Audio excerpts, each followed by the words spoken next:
Do your chests look like this in Stardew Valley because you're a hoarder?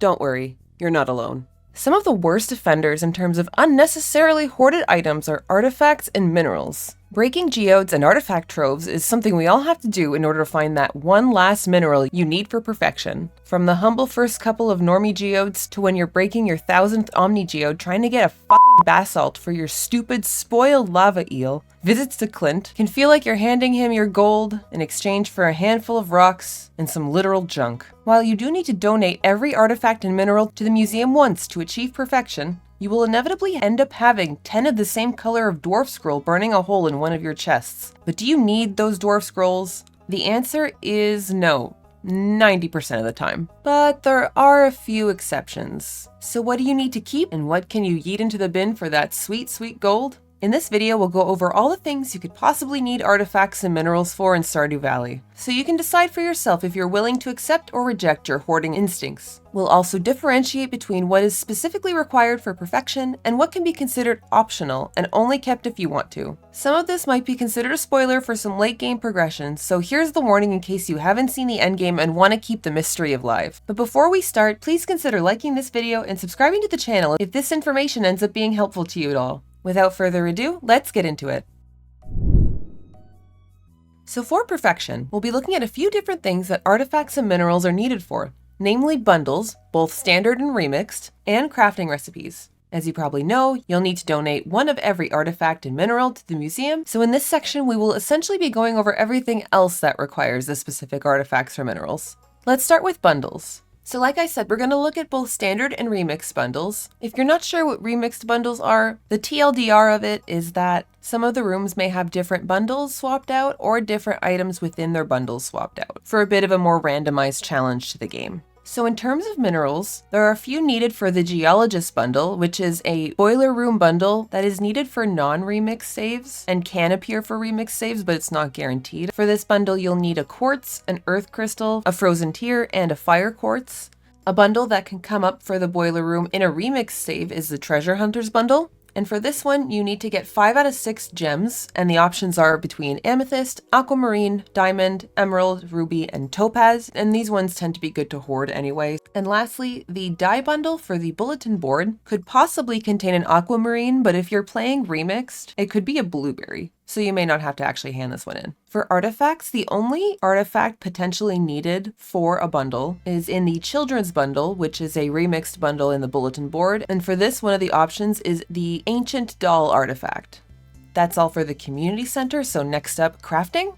One of the ones you really need to look out for because it's easy to miss is the marble brazier recipe. This recipe requires an aquamarine, but it also requires a piece of marble, which is a mineral you don't really get outside of breaking geodes, so I don't tend to keep many on hand myself. So I do recommend keeping your second one that you get on hand after you donate your first one to the museum. In terms of some more common minerals found in crafting recipes, we have fire quartz, which is needed for 2 different recipes. You need one in each. There's a recipe that requires 10 frozen tears. There's a lot of recipes that need stuff like earth crystals and quartz by way of refined quartz, and there are a few recipes that need diamonds. In terms of artifacts, there is only one artifact needed for a crafting recipe, and it is for the farm computer. The farm computer requires a dwarf gadget to craft. Part of perfection is maxing out friendship with all the townspeople, which can be done very quickly by giving them their loved gifts, especially on their birthdays. The gem minerals like ruby, topaz, amethyst, aquamarine, diamond, and emeralds are very popular in this regard, especially diamonds. Like 8 different villagers have diamonds as one of their loved gifts. Another very popular mineral, prismatic shards, are considered a universally loved gift by all villagers except for Haley, who hates it. But you shouldn't give these ones away unless you have a bunch to spare, but we'll talk about that more later. Some of the townspeople love some less common artifacts and minerals, such as Sebastian, who loves obsidian, Maru, who loves dwarf gadgets, Sam, who loves tiger's eye, the dwarf loves lemon stones, and Jas loves ancient dolls, as well as the strange doll, both the green and yellow variants of it. And that's all the minerals and artifacts needed for all the things required for perfection. Anything that I didn't mention in these last few sections you can sell, but there are a lot of optional uses for artifacts and minerals that are not required for perfection, so let's dive into those. Before we get into those, I actually do want to single out 3 specific artifacts and minerals that you should not sell, pretty much ever. This one's fairly obvious to most people, but do not sell prismatic shards. Use them to do things like getting the galaxy sword or using it with gems to enchant tools at the top of the volcano. It's also one of the options for the missing bundle, which is something that becomes available after you restore the community center. Don't sell dinosaur eggs, just incubate them, which you can do once you've unlocked the big coop. Once you have a few dinosaurs and you have a steady supply of eggs, you can make dinosaur mayo, and that sells for a lot of gold. And lastly, for this part, do not sell ancient seeds. You should always craft them into the plantable seeds that you get after you donate your first one, and then just plant them. They don't really sell for much anyway, so you get way more value for your money if you just plant them. The island is a great spot for this. But some other optional uses for some artifacts and minerals are stuff like traders. Some vendors will trade gems and more common minerals like quartz for helpful items.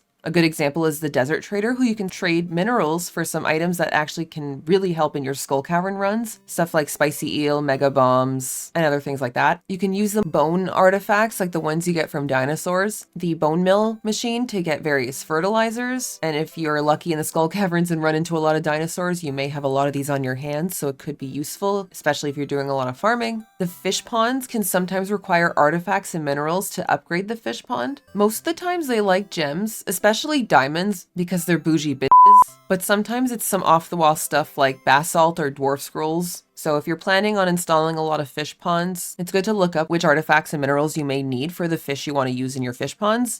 I'll have a link down below for all the requirements for upgrading fish ponds. And the final thing I want to talk about in this video is an optional system that you can unlock after you obtain your first piece of cloth, which is tailoring. Tailoring is a system to make clothing. The way to make clothing is to get one piece of cloth and one random item, and the combination of the two in a sewing machine will produce one of the ton of different options of clothing items in this game. The item you can use with the cloth can really be anything from like food meals to random artifacts and minerals to fish to even bombs. Like, it's really weird. Like the fish pond, there's a lot of different options that could possibly be required for this, and it really depends on what you're looking for. And for tailoring specifically, I really recommend going to the Stardew Valley Wiki and just pinpointing what you want and what you'll need for the specific clothing item you want, because there are just so many options. I'll have a link down below in case you guys want to go peruse that for yourselves. But that is it for the optional uses of artifacts and minerals. If I missed any, please feel free to let me know in the comments.